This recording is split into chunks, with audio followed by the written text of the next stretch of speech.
This is a short video about ankle mobility and feet mobility and strength as per a request. So some people have flexible ankles, some people don't, but as always you can improve the flexibility that you've got, and again, as always, Rome wasn't built in a day. You have to approach it slowly.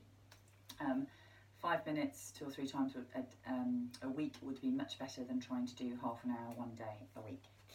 So first thing you can try is bring your foot right up against a wall or a door, and then see if your knee will reach the wall. Okay, so mine does. And then you can bring the foot a bit further away, maybe 10 centimetres away, and see if your knee reaches. So mine can't, without taking the heel off the floor. Okay, mine just reaches on that side, and on the other side finds it a bit easier. I'm quite stiff today. So you see, the other one you can try is this one. You come down, are your heels still on the floor? For most Western people who don't spend much time sitting like this, often you'll find people are kind of hovering slightly. That makes it an uncomfortable position to sit in versus if you're getting the whole of the weight of your body through the heels. Why does it matter being able to sit like this? Obviously we have chairs, you don't necessarily have to sit like this. Having flexible, strong ankles will help protect them from injury. If you do other sports like running, football, notoriously hard on the ankles, and so on. So that's kind of why you're doing it. It's not really so you can show off that you can do a squat. Anyway, right, so if you can't do this, then great, do it more. Little by little, you'll get there. I have always been able to do this, so I don't like to be all Captain Smug that I worked, check me out, I'm awesome.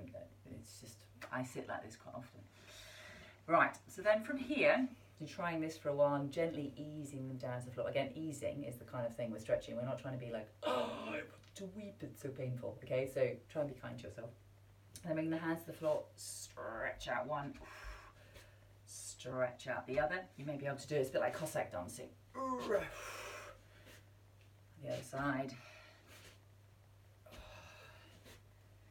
And then seeing if you can ease them back to the floor. So inhale, chest up high, pushing out the knees with your elbows, and then your knees are pushing in as well.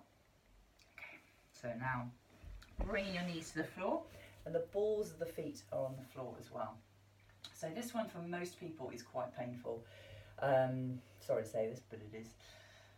Great for stretching out the muscles in your feet. So it's a really good one to do, but don't worry if you can't do it for very long. I don't find it as bad as some people do, so it's not like I'm some kind of superhero. So sitting here, great, stretching out all the muscles of your feet, but also working on ankle flexibility as well. The next one for ankle flexibility is facing the ankle the other way, because you've been pushing it towards walls, and now you're going the other way. So this one, again, most people find relatively uncomfy. If you have pain in your knees, then I would say back up a bit. Come up to here, and then push the feet down to the floor that way, rather than making your knees hurt.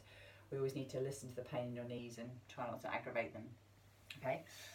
From here, some people, very bendy people, can lie totally flat on the floor. I know, I have no idea how that even happens, but anyway. So I can reach back, and it feels okay. And you're putting pressure gradually on your feet as you do that. So you feel and you can see. There you go. And then I can get back to there, my elbows, but I'm nowhere near lying flat on the floor. But it doesn't matter. It's all about progress. It's all about working with your body and gradually improving your flexibility, rather than trying to reach an arbitrary goal of a particular range of motion for a particular reason. Okay. So then, in terms of looking at strength in your ankles, one of the really great ones is best if you've got a book. So here we go. Or a block, but I don't have a block because, as you probably, this is not my house. Do I have a block? I have a book, heavy book. All right, so this helps you to squeeze your legs together and helps you keep your ankles in alignment. Because if you go up without a block, then it can be quite easy to have your ankles turning out to the side that way, or go collapsing inwards, depending which way you tend to go. Whereas if you have a sturdy tome between your legs, or a pillow, the pillow works fine, Then when you come up and you squeeze the hefty book, exhale down, inhaling up, exhale down, inhale up, exhale down. Then it really helps you keep the ankles stacked on top of each other, which is what we're trying to do. You don't want to inadvertently injure yourself, okay? I'm going to come to chair pose. So this is just sitting down. Can you see your toes? Yep. Drawing the tummy back towards the spine, looking out between your hands. And then from here, coming up onto your tiptoes. Again, now you can see my ankles are going out to the side. So I'm going to get my hefty tone back. Okay, I'm up here. So in a way it makes it easier, but honestly I really don't think that props are something to be ashamed of, because it's making you do it better and in a way that's the kind of correct way to help your body. So stick with what works for your body, okay? Some people can now bend their legs and get their bottom down towards their heels. Ooh, come back up again. That's jolly hard. So I've been in the car all day. If you can do it, do lots of those. Marvellous. Right, oof.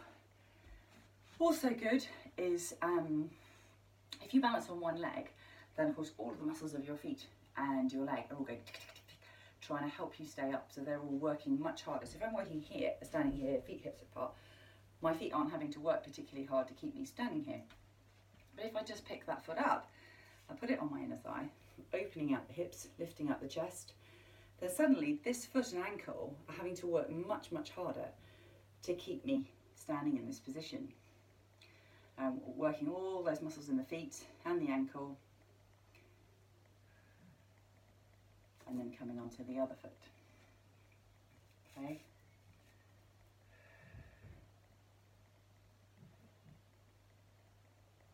Don't know if you can hear the birds. I can hear the birds.